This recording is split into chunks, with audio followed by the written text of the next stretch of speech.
This is the Mexican Revolution, Part 1. The Mexican Revolution is arguably the most significant single event in modern Latin American history. So it compares with independence, but independence took all different forms in all different places. We're talking about in one place, this is the most significant event. And it may be the single most helpful thing for us in understanding the region, because I think what it shows is that about 100 years after independence, after all, we're talking about 1910 to about 1917, that there were still issues that had to be settled. Now, the revolution shows us that for 100 years, the Creole elites and the popular classes had failed to live up to the promises of independence. And there were civil wars and various promises that play out in the Porfiriato. And the revolution itself is the overthrow of the Porfiriato. Now, the key dates are right there. The violent phase of the revolution is from 1910 to 1917. Things have calmed down by 1917, and they write a constitution in that year, which is still the Constitution of Mexico. And over the course of the 1920s, there's a real consolidation and the beginning of the institutionalization of this revolution. Well, it really begins with the Porfiriato, because in many ways, the 1855 reform was a failure. It had failed to provide the kind of social revolution that would allow the majority of Mexicans, who were, pretty poor, to become full-fledged citizens. And then it leads to the Porfiriato, which is a highly exclusionary state. Now, there's great economic growth, but the pie is not being very well divvied up. In fact, by 1910, about 11 of Mexico's 15 million people are in the rural sector. But of that vast majority of Mexicans living in the rural sector, only about 40% of them had access to land on which they could grow their own crops. So we've got a highly exclusionary state. We've got land that's not at all well distributed. We've got a free trade where American and European goods are really hurting local producers. We've got foreign investment being encouraged, often at the expense of local manufacturers. We've got economic growth that's impressive on a macro level, but very little or no distribution. There's some positive effects. There's railroads and early industry and some urban renewal, but things are pretty bad for the vast majority of Mexicans. And that leads to a revolutionary alliance. There's a big economic crisis in around 1906, 1907 in the United States, and that obviously has a profound effect on Mexico itself because its economy is so closely tied into the United States. And so from about 1906 to the beginning of the revolution in 1910, we get the rise of a revolutionary alliance. This alliance is pretty broad-based. They're peasants, a lot of people in the Central Valley of Mexico who've lost access to their land. Rural proletarians, these are people who work for a wage, but in the rural sector, largely in the north, in lots of big agricultural establishments that have markets in the United States. The rising bourgeoisie, particularly in the north, innovative planters, some industrialists, very influenced by what's going on in the United States. Now, the popular classes, as I said, are made up of mostly the peasantry in the Central Valley and rural proletarians in the north. The bourgeois groups are also from the north. Now, let's just look at these states.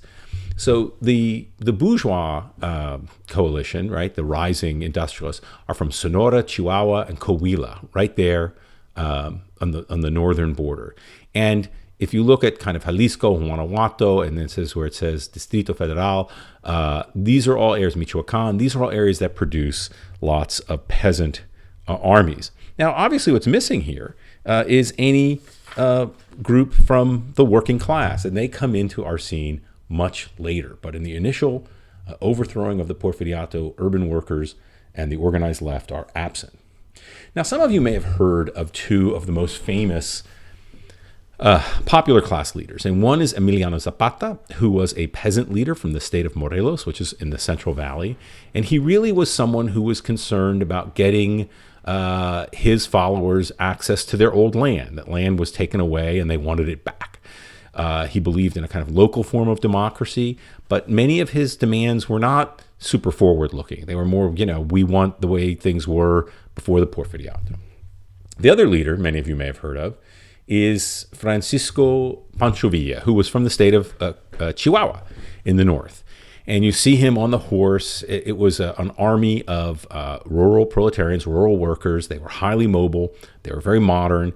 And I think what you would say, and we're going to talk about populism later in this section, but they were kind of early populists, that they didn't want socialism or to radically transform society, but they wanted a better distribution of things.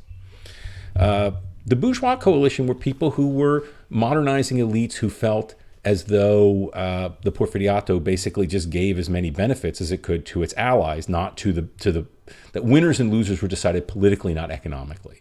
And the bourgeoisie wanted the winners to be people who were winners in the marketplace. So from 1910 to 1914, the old order was defeated. What did we mean? So the popular armies of the North and the Central Valley, along with the bourgeois coalition, which included urban middle-class types and so forth, they were able to defeat the Porfirian army. But it quickly became apparent to everyone involved in this that there was a real difference between what the popular armies wanted and what the middle-class and elite reformers wanted. What the bourgeois elite wanted, what the middle-class reformers wanted, was democracy. And they thought that everything would flow from democracy. But what Villa and Zapata felt was that they needed immediate relief.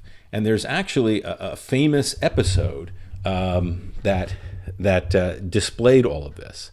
So a man named Francisco Madero becomes the president. And he really believed that if there was simply democracy, then through the democratic framework, you would have the reforms. Madero was a chickpea farmer from the northern state of Coahuila. He was a graduate of the University of California. Back then, it was the only campus. It was Berkeley. And the famous incident is when he told Zapata's men that they should all put down their arms and just vote for representatives. And Zapata said, well, that's not going to get us our land back. And Madero said it could. And Zapata took his rifle and stuck it right in Madero, who becomes the president, right in his chest, and says, well, give me your watch. And Madero says, okay, here's my watch. And Zapata says, I don't really want your watch, but what I'm showing you is that when I have a gun and I demand something, you give it to me. If we had a vote about taking your watch, who knows if I would get it. And Madero got his point, but he still did not agree that the popular army should keep their weapons. And he really wanted to move Mexico as quickly as possible to a democracy. What happened was, while all this disagreement among the victors is going on, remnants of the old Porfirian order under Victoriano Huerta, with some U.S. support, the great Woodrow Wilson, who we think of as a democratic reformer, actually undermined that in Mexico. And Huerta toppled Madero, and Madero was in fact assassinated by Huerta's troops. The old coalition of Villa, Zapata, and Madero's old allies get together, and they defeat Huerta. But now everything is at a fever pitch, and Villa and Zapata turn on Madero's allies, convinced that they are not much better than the Porfiriato.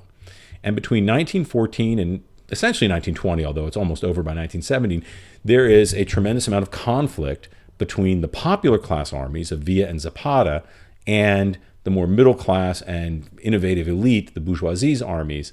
And at one point, Villa and Zapata do quite well. Here they are in Mexico City, in the presidential palace. And they've taken power, but they don't hold it for long. And a counterstrike by the bourgeois coalition, which is renamed the Constitutionalists, ends up defeating them. And we'll look at that in part 2.